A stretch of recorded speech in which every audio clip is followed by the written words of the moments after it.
Tama, So mapapansin dito mo. tayo sa Hidden Valley. Maalon. Dati Naglalabas siya walang ng mga pagkain. camel dito guys. So, Kaya siya ngumuya. ayan. Doon, yun, nakaakyat ako dyan before nung unang punta ko dito sa Saudi. Diyan, naka-upload sa YouTube channel ko. Super labo nga lang ng cam. Video lang ako, hawak lang. So, yan, may camel na dito ngayon sa Hidden Valley guys. Ang ganda. And also, mabait yung may-ari.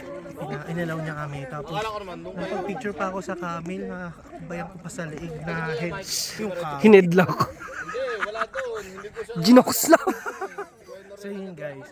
Thank God at maganda yung weather. Papunta kami dito, maulan-ulan pa. So yun lang. So I think yan natin yung ibang sama natin. Then mag-group picture na. Ito yung dito. Ang ganda. Ito.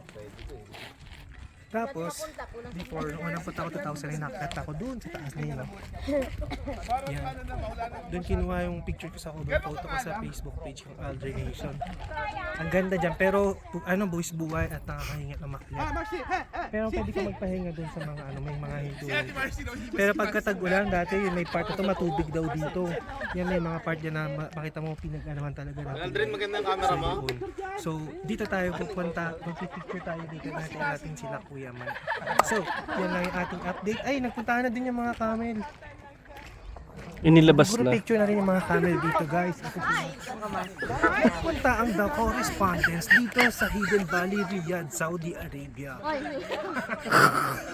Ang dami kasi nasa. Yun lang, nagpaano lang content. Thank you sa nag-video, Kuya Jeb.